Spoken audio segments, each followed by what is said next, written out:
Welcome to the Microsoft 365 Developer Podcast with your host, Jeremy Thake. Each week, you'll catch us speaking to expert developers about new tech, lessons learned, and opinions in this space. Hey, C, how you doing?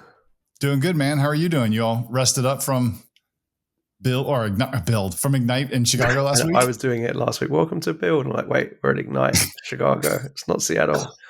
Although I will say, everyone was like, oh, you were so lucky. You missed all the cyclone bombs we had in Seattle. I was like, it was snowing in Chicago. There was a little bit of FOMO of not being in Chicago, but I almost think I enjoy these events now because so much stuff is happening that it's easier to not be there. Like, I would want to go just to be able to watch like a little bit of stuff, but I'd have to add an entire week after it to go back and catch up and see. I've been spending like a couple of days just trying to digest, watch sessions that are available. Seems like the team that recorded stuff is taking a little bit of time getting some stuff and meeting their SLAs of 24 to 48 hours. The video will be up. I'm like, not so much. Including our session, which is frustrating. Yeah, I had to step out at the end of your session or to disconnect to go to a family thing. Came back to go watch the last demo, and I'm like, still waiting. But I had a little bit of FOMO for a bit, and then I saw some pictures of people like showing the street with all the snow, and I'm like, yep, there it goes. I'm good. And some people were not dressed, didn't have the right shoes, didn't have the jackets for it. Luckily, I checked the weather on Monday before I left. But fortunately for me, my power did pretty much stay on, so I didn't have to go empty my freezer, my fridge. But good. Yeah, I've been hearing quite a few stories. My yard looks like someone went through it with a sledgehammer, like the winds really took it up. But really, there was a few trees down in the neighborhood too, which made it pretty surreal. So first time I ever heard of a cyclone bomb. Yeah, I know there's probably people in the Midwest of America laughing like, seriously, Jeremy, come on. I know you and I are on a group chat or group thread with a couple of guys, and I was heads down working on stuff last week, and all of a sudden I see this this conversation. Do you have power? Do you have power? Do you have power? I'm like, what the hell happened? Like, did you guys have a hurricane? I go back and look at the news. I'm like, oh, you guys had a hurricane. I'm like, oh, cool. Yeah, it's not ideal. But Ignite in general was really good. It's a big event. It was 10,000 attendees there, plus all the expo hall and our staff from Microsoft. I mean, the plane I went there on was the Nerd Bird. It was like the entire plane had Surface laptops out and doing work when I left. But it is overwhelming. I still feel like I'm coming down from that of just speaking to so many people, bumping into people in the hallways, both partners, customers, and just other Microsoft people that were in town that aren't in Redmond that I don't see a lot. So it's a lot to take in. There was just so much news, like not Cobalt ad news, but just across the entire Microsoft portfolio. It's just a lot to try and put it all together to understand. It's funny. I screwed up this time. I got as an MVP, you get the book of news like a day early. And so I went through and scanned it. Like, what should I be looking for? What sessions am I going for? And that kind of stuff. Did that and then started reading again the next morning before Satya jumped on the keynote. And I intentionally joined the keynote about 20 minutes late. And so I started it at the beginning, but I was able to put Satya in like 1.5 speed while I was watching the keynote, which is how I like to normally watch sessions because I lose focus.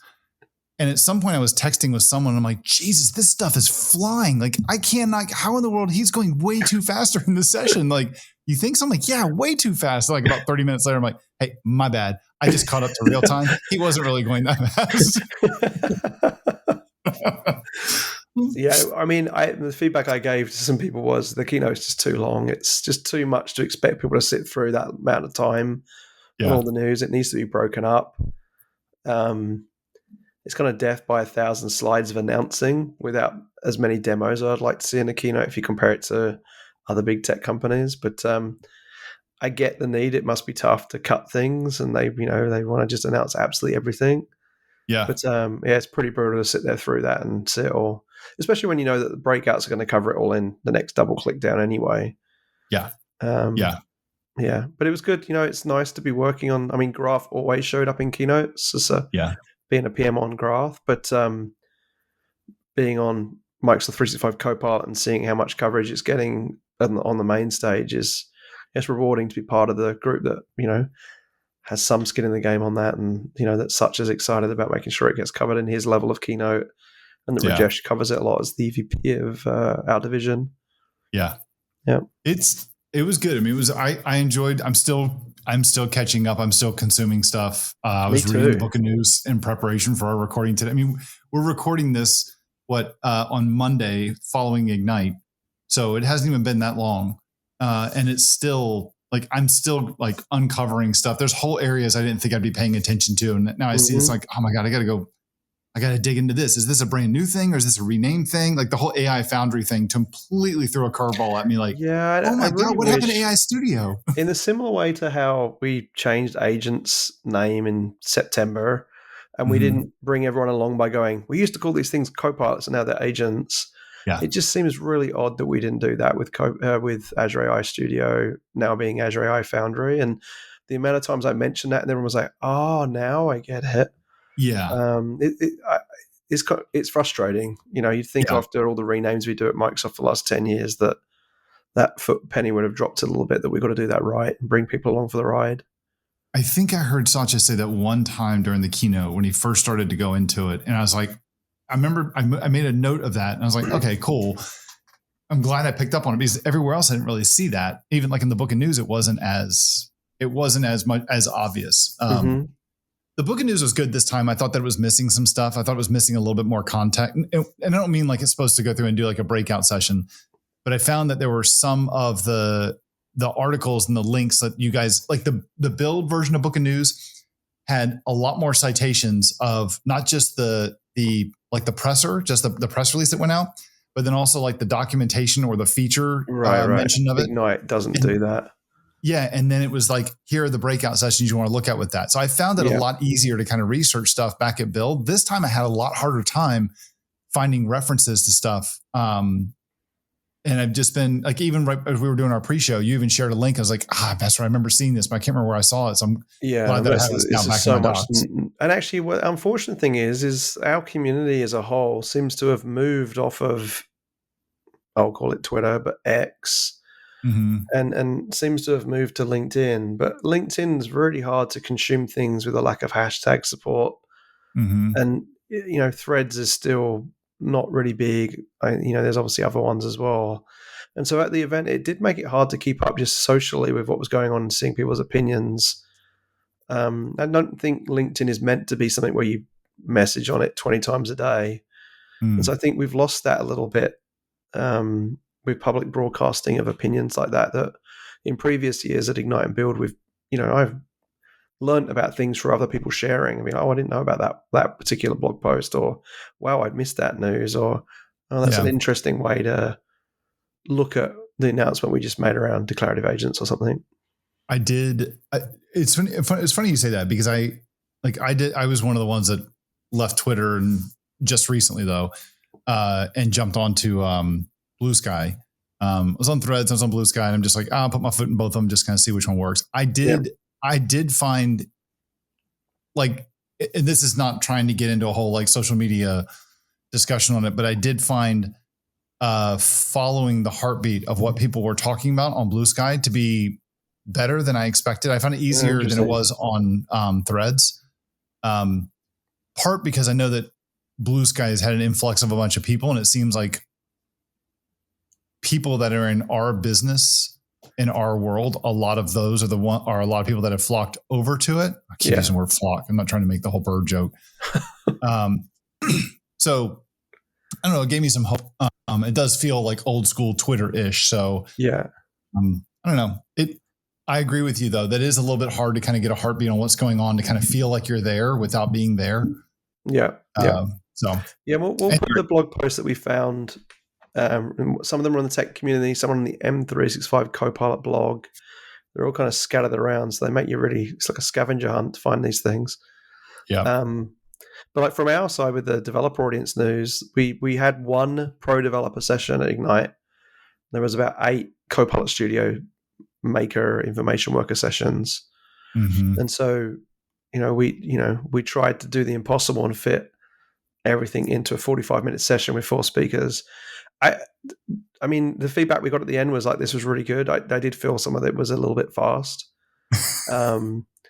But in general, I think it was well received in terms of the next crank of what we're doing declarative agents. But what stood out to you with what we showed at Ignite? So there's the stuff that's not so much like dev specific focused, even though it's Ignite. So like some of the improvements around like the pre-canned Copilot stuff the pre-canned agents I thought were interesting. Some of the performance stuff was cool to see as well. I'm really interested to learn more what, not so much developer hooks, but how I can use it as a developer to monitor the usage of agents that I create, all the stuff in Copilot Analytics. What's it called? Copilot Analytics is part of something else. Oh, control system, the Copilot control system. I'm really interested to see if I'm going to be able to see like what the usage is of stuff that I create from the organization's perspective, but also from my perspective. So like if I build an agent and I know ultimately I'm going to have the ability to put it in the store, and it's not going to go straight to just be like a one customer kind of a thing. If I was GitHub and I created an agent, do I have a central way to kind of look at my Copilot, how people are using my agent within their organizations, and get any kind of telemetry stuff so that I have, without having to go all the way to a declarative agent to add in all that the manual feedback stuff in a custom engine agent. I have to go all the way to a custom engine agent to add all that extra stuff that we have inside of the Teams AI library. Yeah. Am I going to be able to get that kind of stuff like in a declarative agent? So I thought the Copilot Analytics stuff was interesting. The stuff that kind of hit me like out of the blue, the whole like Microsoft 365 agents SDK. Yep. And I know we'll get into that a little bit. But yeah, I mean, I think a lot of the stuff, there wasn't as much on the developer side. It didn't feel like there was as much news, like quote unquote. I do think we announced a lot at Build, and candidly, it didn't come out until September where you could touch it in a public worldwide tenant. And, it's a lot to do with this as a complex platform that we're working on, and we're really respecting, the trust that we have with customers and responsible AI. And a lot of the reasons that we were delayed from saying at Build it's going to be available and then it take until end of September to roll it out was because of that. Yeah. And so Ignite was really an incremental crank of next wave of things based on what we ignited at Build, but it was nowhere near as big as a land as Build for us in this space. You can expect Build next year based on we've just done semester planning, which we did a week before Ignite, which is, great timing. In what I've seen in those plans, there will be a significant leap forward with declarative agents and custom engine agents inside of Microsoft 365 Copilot at Build. Oh my goodness. And I think, there's a lot of feedback we're having based on it being around since the end of September that we're taking on in making those plans for the next 6 months. But I do think like two things that stood out to me were, the code interpreter being there now in declarative agents, which we did demo. Seb demoed on stage. I know you went looking for it in the docs. It's not in the docs. I think by the time this podcast comes out, it will be available for you to use. But we did have a pause that happened last week, which is the concern of one particular scenario it didn't work with, that we decided not to roll it out until we'd fixed that particular scenario. Yeah, that tripped me up. Yeah, and then the graphic art capability was another one that is sometimes like, oh, is that really that useful? But then, we demoed the Adobe Express kind of equivalent of that in Word with a declarative agent and injecting art, graphics into a Word document. And there's a lot of value in that we're seeing makers, information workers, as well as pro devs use just by having that turned on. But I think the standout was definitely the scope web capability.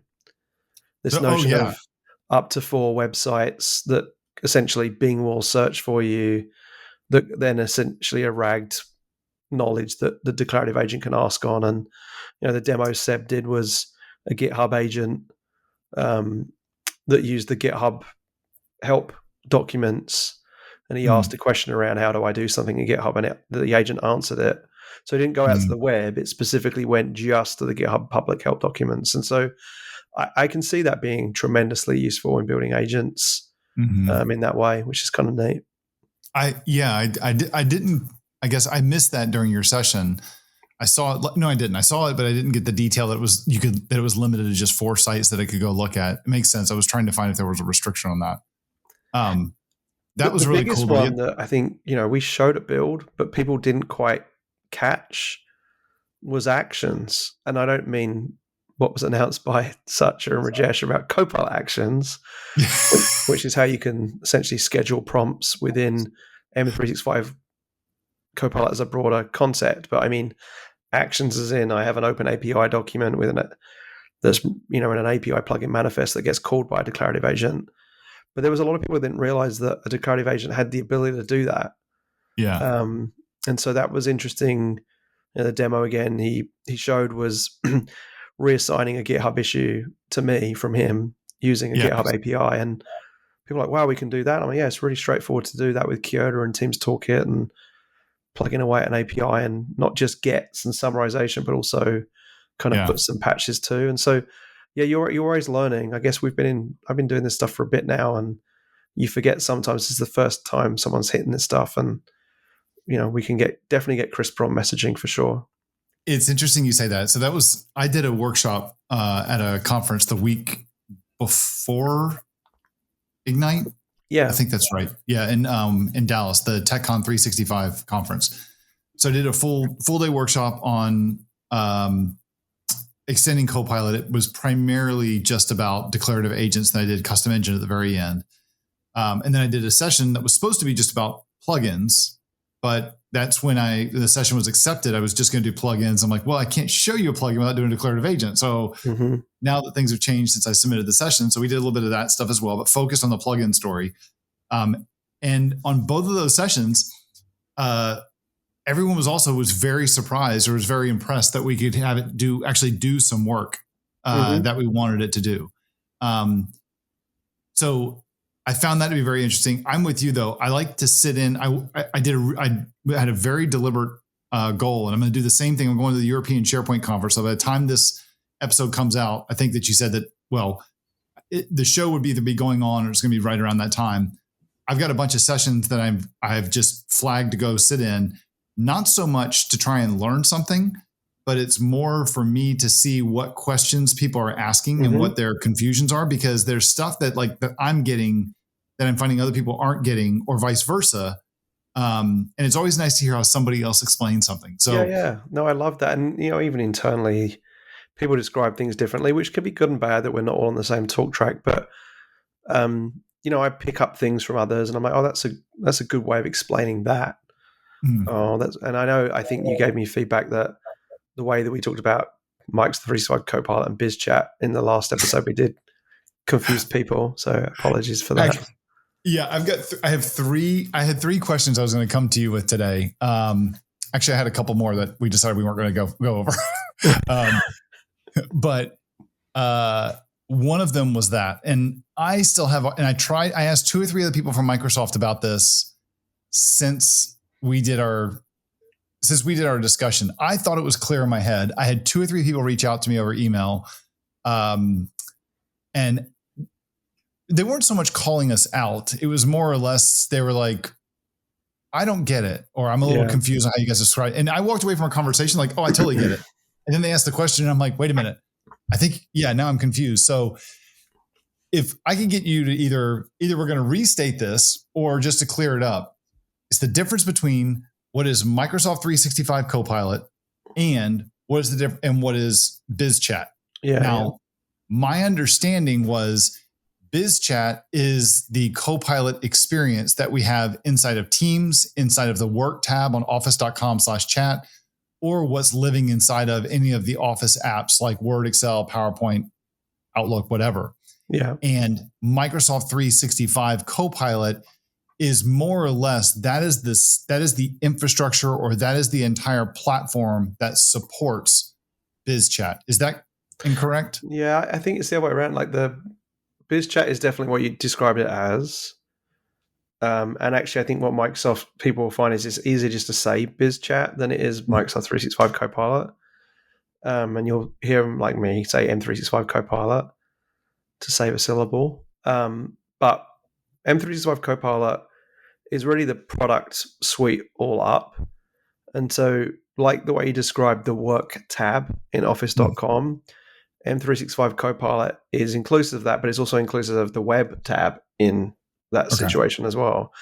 And the reason that marketing and the keynotes say M365 Copilot as the product name is because there is a big strategy, not just to target people on the work tab, but also to target people on the web tab and to try and upsell them to purchase the work tab by buying the Copilot for Microsoft 365 license that gives them all that grounding knowledge they get from their own internal data, and not just be more of a web can be turned on and the general capabilities of the LLM in OpenAI ChatGPT that it's based on. So So you're saying then, as I remember when we talked about this, that I thought that we left it as M365 Copilot is more or less like the brand. And the brand. Okay. Yeah. And then where BizChat is what you get with your $30 per month user license. And then the alternative that is the web tab, which is the one that is kind of not, you're entitled to that as a licensed user without having to have the Copilot for Microsoft 365 license, the $30 a month license. Okay. I think I got it then. All right. But I agree that it is confusing. And I think some people use BizChat because internally we called it BizChat for the last 2.5 years. And then M365 Copilot came along later on. And so there was that natural thing for everyone to use BizChat when they talk about it internally. And therefore, when they talk about it externally, they use the same thing. I think this might have been the part. I know you did a little excerpt on our last time we did our LinkedIn video. Yeah, the video that you put on LinkedIn, and I said, okay, I have 2 questions for you, and then I asked a question, and you answered it, and I was like, okay, that helped, but now I have 3 more questions. Right?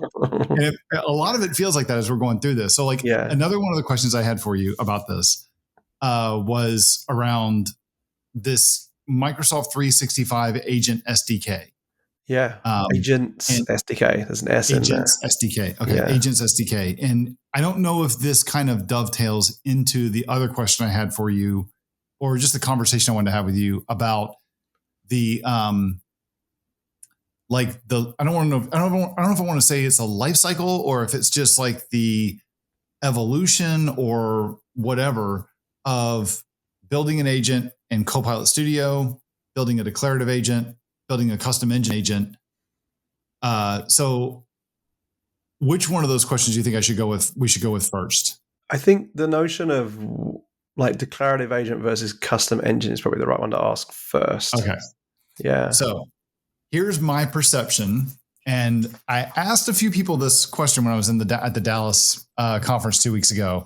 And I wish I had a chance to ask a bunch of people at Microsoft about this at Ignite last week, but I wasn't there. So thankfully I have you on a call and you can't leave. So here we go. Wait, we're having another cyclone bomb. Sorry. All right. So it is from my perspective, which could be completely wrong, is I want to build a declarative agent. I'm doing that with, say, Teams Toolkit. So I am using JSON and YAML to define the declarative agent, to define the plugins, to say which knowledge sources I want from either web search or from SharePoint sites as different capabilities and all that stuff. And then the different plugins. So the read-write access to external APIs on what we talked about just a minute ago. But then there's the opportunity where I can say, I've done all that. The only code that I really had to write was the code to build some sort of process that's going to inject content into a graph connector. Or it was to build the code that I had to write to implement an API to expose it as a function / plugin / action to declarative Copilot. But then the other option is to create a custom engine agent. So a declarative Copilot is living on top of the Microsoft 365 stack. So I'm living off of your foundational model that you've configured, off your orchestrator that you've created, and off your web experience that you've implemented, and also in the client experiences as well. But if I want to go with a custom engine agent, that's me saying, okay, I want to have more control over my own model and my own configuration of it, or a fine-tuned model that I'm leveraging. I want to have more control over the orchestrator to where I figure out where am I getting my data from, either from different knowledge sources or from different APIs or whatever. And then how do I communicate with the user experience that Microsoft is already providing me, which is that chat-based experience. But it feels to me like going with a declarative agent and then saying, I want to go with a custom engine agent, it feels like I have this gigantic cliff that I have to climb up, or when you decide to kind of go over this tipping point from a declarative agent to a custom engine agent, it's not this like you walk around a corner and it's like, oh, I'm working here. It's more like you go around a corner and you don't see anything for 100 miles. You've got a ton of stuff that you're getting ready to bite off. Is that fair or is that not fair? If you ask the Copilot Studio folks, and I tend to agree with them, like the ramp to get started in Copilot Studio is light in the sense that, new Copilot, you talked about what you want to do and it will create your agent for you. And in that sense, you can take advantage of things like Power Platform connectors. And there's 1,400 of those things that are there readily for you to kind of configure. And in that initial beat, you are using the LLM that Copilot Studio gives you and the orchestrator that Copilot Studio gives you. Now, you may choose to publish that custom engine agent to a web channel, to Teams. A custom engine agent? Custom engine agent, yeah. To a web page, to a Teams experience. And what we announced at Ignite which we showcased at Build, was that coming very soon, you'll be able to publish your custom engine agent into Microsoft 365 Copilot as well. And you're good to go. I think where things get more tricky is if you then go, well, we don't want to do that. We want to really pick the model and pick the orchestrator. And that's where so Copilot Studio gets a little bit more complex. And then you start to go, well, then you go back to Pro Code, which means you're kind of looking at Teams AI library and, the bot framework is effectively your orchestrator, and pick and choose whatever model you want, whether it's OpenAI or, Llama or whatever it is. And I think the cliffs between them are pretty big. There's some work that's being done that if I start something in one, then I'll be able to take that work to the other without losing all that effort. And this Microsoft 365 Agents SDK is that first Fusion developer approach that we're taking, where if you've built something in Copilot Studio, it's a custom engine agent, and you realize that you want to take it a little bit further than clickety-click with Power Platform connectors and other actions that you've got out of the box there, and you want to start calling in APIs and multiple agents talking to each other in under one broader agent, and ship that thing as a custom agent, then that's where you would essentially push the button and move out to Visual Studio Code or Visual Studio 2022 and use the Microsoft 365 Agents SDK. Okay. Now, that's public preview as of Ignite, and Matt Barber in the session that we did showcased that. But the intent strategically moving forward is that you can truly do fusion, which is that you can be using stuff in Copilot Studio in the browser as well as editing in Visual Studio with Agents SDK, and it's a bi-directional thing. And so, hypothetically, 80% of your work could be done in the browser, and that last 20% could be done just in Visual Studio to get what you needed that you couldn't do in the browser. And so I think that balance is going to be there, and you can expect the same thing to happen in declarative agents. I could start my declarative agent in Agent Builder in Microsoft 365 Copilot. I can do an opening Copilot Studio, which then takes that same declarative agent, and now I can edit my declarative agent in Copilot Studio. And then in the future, you could definitely see a case where then that could also then open up in Teams Toolkit, and then I could be editing my declarative agent in Teams Toolkit as well. So that's kind of like in Microsoft's terms, that's like your North Star, that where you're trying to get to. We really don't want to have a position where people invest a significant amount of time in one tool and not be able to go, oh, I've hit the limit somewhere at this 80-20 rule where now I need that last 20 and I have to start all over again in the next tool up, or in the case of it's like the next tool down, right? Like, I guess the argument is SaaS, IaaS, SaaS, PaaS, IaaS, the pizza model of infrastructure as a service, platform as a service, and software as a service is we want to try and have nice transitions and between those layers. I don't think they're the right words to use, IaaS, PaaS, and SaaS. We've not really worked out what we're going to call those things for now. But if you think about Teams Toolkit as a PaaS and Copilot Studio as a SaaS, and Agents SDK as a PaaS, and then your bottom layer is kind of like Azure AI Foundry, which is the new name for Azure AI Studio, and that being like almost like that IaaS layer where to your point, you've just jumped off a giant cliff. Where if you go follow Aitcha Abbas's dev camp, she did the demo of the career genie in the session. Me following it slowly, spinning up my Azure and going into Azure AI Foundry and creating the models and creating the different things you have to do to get it running. It's an hour and a bit to get that going. Whereas in Teams Toolkit, I can, within 5 minutes, I can be sideloading and running with the GitHub API with no problem. Whereas there's just a lot more moving parts as you get lower in the stack when you start going into Azure builds of custom engine agents. From that agent builder in a browser, clickety click, right?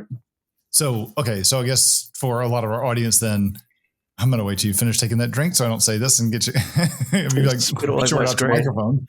So your goal is to not have a situation where we're creating SharePoint Designer 2013 workflows. I use that example. InfoPath is the other one. Yeah, that's the other one I was going to use. So I'm not going to, like, when I go down one path, Access is the other one that you could use. Yeah, like there should be a little bit more kind of fluidity between them. So that's the goal where we're trying to get to. And the Agents SDK is the first example where Matt, as the architect, is over there trying to do that between the Copilot Studio level in browser, clickety click, down to the Visual Studio layer inside of the SDK. But you can imagine that in the future, we'll get there with other layers, other hops. Yeah. And so, we're at the beginning of this journey, I guess, and things are moving really, really fast. So we don't want to overpromise here, but that is the intention of where we're going, because we know from the Access SharePoint Designer InfoPath days, and I'd been there. I'd been a consultant, and we'd bent InfoPath in ways it shouldn't have been bent. I mean, you could say arguably SharePoint App Platform is another one that you bent so far, and at a certain point you go, this should be a Node web app. Yeah. And I think we're trying not to do that with agents in general between the two types. Okay. Yeah. That's okay. That's cool. That is something that people are struggling with a little bit, where you can see. Yeah, I totally get it. Yeah. When you start showing someone a custom engine agent, they immediately are like, wait a minute, I'm like a developer building like business solutions. This feels a lot more data science. Even for me, I had to go, blow the dust off my Azure sub to be able to go spin all that stuff up. And then is this going to come under my, dollar limit that I get as an employee, or am I going to be burning stuff just to build a demo? And so it's the same day old thing of why people built on top of SharePoint, because you're entitled to it in the company because your company is already paying for SharePoint. Right. And if your company's already paying for Microsoft 365 Copilot, then we really want you to start in a declarative agent and take advantage of your entitlements before you start leaping outside and more advanced things. And we're seeing that. We're seeing conversations I had at Ignite. We've built prototypes on OpenAI in Azure but we're realizing that we're pretty confident we can actually build this thing as a declarative agent and remove a lot of those costs. And I think that will be the journey that we're going to see in the next 6 months, is that, do I really need to be custom engine? Yeah. And then the flip side of it also is, and code interpreter is one example, but there are other things we're planning to build next year where we're trying to close the gap even further between why you would use a declarative agent or a custom engine agent. And I think that will help even more for you to get the most bang for your buck out of the entitlement of purchasing that Copilot license. Well, when I think, I mean, you guys are doing a good job with it, because it does, seeing people's reaction of like going through and teaching declarative agents for an entire day. People were surprised that, like, I didn't have to write hardly any code. We just had to create an API, and the rest of it, there wasn't a whole lot of code. And I'm like, that's how I feel about it. And then of course somebody else in the room going, well, that was a lot of JSON and YAML. I'm like, that's not code. That's not code. We'll have some really cool things to show soon. That means you want to be doing JSON and YAML too. Okay. I like to hear that. Yeah. But I do think, I think you guys are doing a good job with that, because it is impressive when people see how much they can accomplish with the declarative agents. There's a lot that you can do. There's a lot of stuff too. Like, and this goes back to one of the things that I struggle with watching stuff from Build, watching stuff from Ignite, is trying to understand what are the things that we're seeing, what stuff is, what are the different, where are they in the life cycle? What is hey, like here's what we're public preview, GA. Yeah. What's private preview today? What's public preview today? What is what is coming as, what is GA? And here's something we're showing you that nobody can play with for a while. Yeah. But it's hard to kind of figure out where stuff is. Like one thing that I hear you. In the slides we've tried to do it, and there was a few things where we've got like coming soon or public preview. And so, just to reiterate, like the Agents SDK is public preview. Yeah. And we've shown the intent that Teams AI library is still is generally available toolkit effectively. But we are going to have a kind of a transition process that will be as seamless as we can possibly make it, so that if you've built something in Teams AI library, you can move into the Agents SDK once it's GA'd. So that's the next question I want to ask you, because we talked a little bit about this. I read a little something, and then you and I talked about it right before we did the show, and I thought that I know it's public knowledge. We have this thing called the Azure Bot Service, or Azure AI Bot Service today. Yeah. And then I saw something about the agent service. Yeah, the agent service. It's the first product I ever named when I was in marketing that's been renamed. I did that like 10 years ago. Really? I had a clean record. Azure Functions is still called Azure Functions. And finally, one of the products I named when I was in marketing got renamed.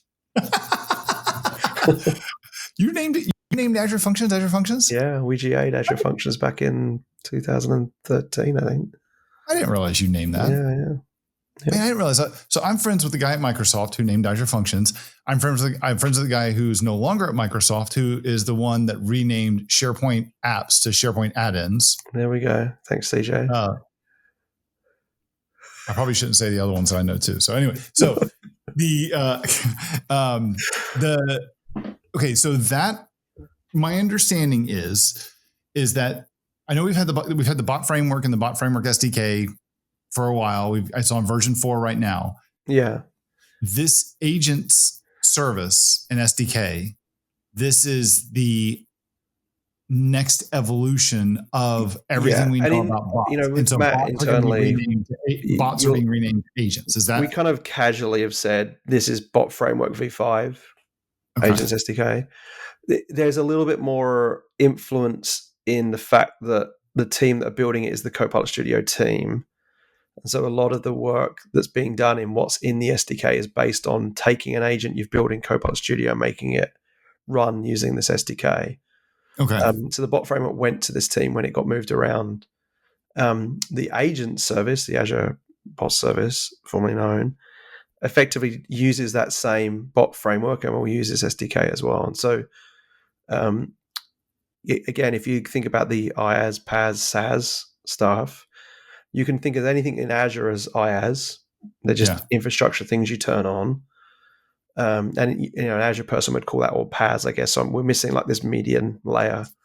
Yeah. But then Copilot Studio is effectively a layer above that it uses all the Azure stack. It's just they're wrapping it so that it's not as obvious that you're using all those moving parts. Yeah. Yeah. Okay. Like even the Azure AI API Center Power Platform connectors runs entirely through the Azure API Center. Huh. So every core to Power Platform connectors is going through the API Center in Azure as an underlying product. It's customer zero. It's their biggest customer. And the same with Agent Service. Like that's, Copilot Studio is using it. So the SDK is going to bridge that gap. And again, Fusion-wise, you can see that there will be a bit of that going on at that layer too. Okay. Yeah. All right. I think I got it. Yeah, it'll take a while. I think, honestly, some of these things came in so fast up to Ignite that there'll be better slides that we have in the next few months that we'll start sharing with people to rationalize some of that. I mean, I can't comment that it's not clear right now because the agent's SDK and the agent service that was more on the AI side. I was trying to follow more what was going on the Microsoft 365 Copilot side. Correct. Yeah. And as the conference is going on, it started to dawn on me. I was like, I completely set that aside as like Azure AI development. And I'm like, wait a minute, that's going to be a tool that I'm going to be able to leverage. So it's still, and of course, I didn't watch the sessions, and the sessions aren't all up yet. So and the walkthrough of what IH's Dev Camp does is literally taking you through using Azure AI Foundry and going into portal.azure.com and creating the open AI resource. Yeah. Never going to not slip on that one. And so, there is a bunch of layers between M365 and Azure. And I think some of it, honestly, is like the marketing teams don't talk as much as they should to make sure that both sides are saying a unified message, which I think we need to get better at for build for sure. Got it. Yeah. Man, Ignite's over. We're already looking forward to build. I know. Well, I mean, that's just what happens, right? Done. Monday mornings, fresh from Ignite. Fresh pot of coffee. Let's go. Yeah. But yeah, I think the declarative agent thing to me is exciting. There was a bunch of really good announcements in capabilities. And I think the big thing that popped for me in the way we did the demo with Seb on GitHub was the ability for that declarative agent to interact with the canvas of the Word document. Mm-hmm. So he did what are the issues for this repo? It used the declarative agent. It used the API plugin to go call GitHub and get it. Mm-hmm. And then you could click the insert button in the declarative agent, and the agent would go tell the canvas to go put those issues directly in the Word document. I do think that's the biggest differentiator we're going to have against our competitors in this space, that where everyone's trying to be the hub for agents, is that our hub lives in all these different canvases that we have, whether it's Outlook, Word, PowerPoint, Teams. Someone asked me, like, what's your most common use case right now? I have an Ask Jeremy agent, and it's mapped all of my spec documents, my roadmap documents, my team org chart. And when people ask me questions, rather than me responding, or for the longest time I had Stream Deck buttons that push and inject text into a Teams chat. Now I just mention Ask Jeremy into it, and the agent responds. And typically that's a cue for the user then to go, I can ask Jeremy more things without having to ask the real Jeremy. And I think that will be something done at an individual level and a team level, where the fact that agents can live in hubs like Teams is really, really kind of, competitive edge versus other AI competitors out there.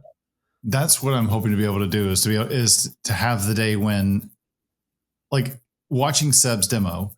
So the one that we're talking about, it was from your session. What you were 367 BRK 367? 167. 167 BRK 167 on Thursday afternoon. I was shocked your session was like at the very end of the conference. Do you know what? We were in the top 5 sessions at Build. What? And then on Thursday at 5:00, it was like a kick to the guts. I didn't get that too, because I thought your build session was almost immediately after the keynote, and it set the stage for everything that people will go see. I mean, Ignite's not a developer conference, right? So I buy that for $1 a little bit, but come on, man! Right before the party, I'm only giving you between the free booze and the tacos. What was I just saying? The demo, Seb's demo. Oh, Seb's demo, yeah. So that was something when I think Seb and I went back and forth on it. Well, we went back and forth on Blue Sky a week or two before the conference, before Ignite. And he's like, is there anything that you want? Oh, Victor Whelan was also asking this. He's like, what else do you want? I'm like, I want Copilot I want my agent to be able to respond with an adaptive card. I want my adaptive card to have actions on it to where when my adaptive card sends a message back, it's like I was talking to a bot, like if I was using bot framework, and I could have that message go back as an action back to my agent. My agent does more work, responds back, updates the card instead of it being a conversational experience, and it turns it almost like an app. And then from there, I want to have that exact same experience in my own custom application. So if I was building a CRM system, it's not just living inside of Microsoft Word, it's living inside of my web app that I've created. And I'm mentioning my chat or my agent inside of my own app. And then it can interact with the main UX of the app. Yeah, and that is a custom engine agent at that point if you want it to run outside of the UI of Microsoft 365 Copilot, no matter if it's Teams, Word, PowerPoint, Excel. And custom engine agent support is coming. It's not there right now. Yeah. And that tied to the agent SDK and the evolution of Teams AI library is where you would do that. The big one for clarity was the one where if it's why would you watch that session is the proactive nature of the agent. Yeah. Where I gave it a series of tasks and the agent in the background asynchronously without me having Teams or whatever open was reaching out to hypothetical real human finance officers and stuff and asking them questions. And then when that person, the human, replied, the agent would take that answer and then do the next task on its list. Yeah. And, the amount of times where I'm putting together status update documents and I want the agent just to build me that status update document, and the agent's the one chasing the 5 DRIs rather than me. I'm literally about to do this after this recording. Like those kind of things are going to be enormous, and that's a custom engine agent thing for now. Yeah. But again, in terms of a gap closing thing, you can expect declarative agents to close that gap on planner tasks as well. Those things is where the game truly becomes agentic capabilities. And the demo that we showed at Ignite it's a coming soon thing, but they've got it running, so it's a matter of months before that starts rolling out in environments for custom engine agents. That was very cool. That's one that I definitely wanted to see more about. That was the one that was kind of like, okay, now this feels like an agent. Now this feels like you go off and go start doing some work. You check in with me. Let me know how things are going.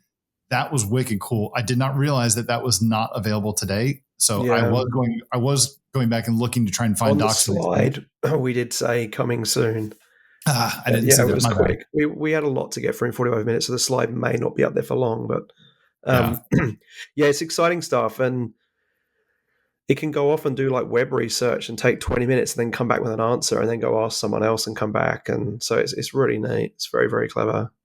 Very cool. And it doesn't get distracted. It's great. It's like having a VA, but without one that's going to get, that's on his ADD meds really good. So no, I mean, it's a good spot to be in here. There's it's moving fast. There's a lot of new stuff coming. There's going to be some amazing stuff in January and February that we didn't even show. Or I'm just like, cannot wait to use it myself. So sweet. It's fun. Lots to look forward to. Yeah.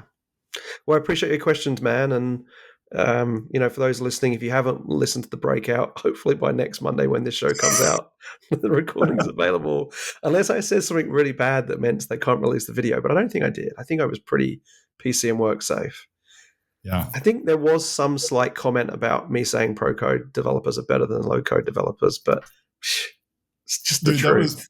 I laughed. I know I kind of needled you a little bit during on Threads or something about, you said something that's going to be in Visual Studio. I'm like, what about Visual Studio Code? Like, seriously, do I have to go sit there and buy the huge thing and get a Windows machine just to be able to run Visual Studio? But when you said that during your session, I didn't have the video up because you just had slides up. I couldn't see y'all. I couldn't see y'all as a camera view of you guys and Nacho. And I was like, oh my God, when you said that, you're like going, we like to build stuff. And I'm like, That's what I would say. Like, well done. Well done. Yeah, let's see. Maybe they won't publish the video, or there might be just been expletive bleeps through that part. That's why it's still not. That's why it's still not I'm available. still doing my badge work. Well, I'm signed in. I haven't been into the campus yet, but we're good. You know what? You got a lot of people that are interested in it. A lot of people are interested in declarative co-pilots. Sorry. Oh my God. Declarative agents. A lot of people are interested in declarative agents. I just launched I just had a workshop that I'm going to start doing in December and announced it this morning. And within about 10 minutes, I already had a bunch of people start registering for it. So, there we go. We put that in the show notes too, then, so that people can try to check that one out too. I can definitely do it. If you're interested, check out the show notes. It's going to be in the middle of December, and you want to act on it soon because there's a special price for it until December 6th, like the whole week of there we go. Cyber Monday. So yeah, we'll make sure it's in there for people to check it out. Cool. Sounds good. Thanks for chat, man. I appreciate the questions. Hopefully this helps people. Like, I didn't want it to be a repeat at the breakout, but the fact that you've asked clarifying questions and follow-ups is a good kind of compendium. It's like watching Walking Dead and then listening to podcasts afterwards. Right. It's hard. It's hard to catch up with everybody. Plus, people are watching the road. So next time you guys do a session, we have to sit there and make it clear. Like, ask the questions, and I'll come back and I'll ding you. All right. Have a good week, man, and enjoy it for everyone. Well, they will be listening. I hope you had a good Thanksgiving in the US. But we're looking forward to that this week. Absolutely. Good to see you again, man. Thanks for having me on. Mate. See ya. Thanks for listening to the Microsoft 365 Dev Podcast. Check out our show notes on www.m365devpodcast.com and follow us on X at M365devpodcast. We'd really appreciate it if you could give us a review on Apple Podcasts too. That's all, folks.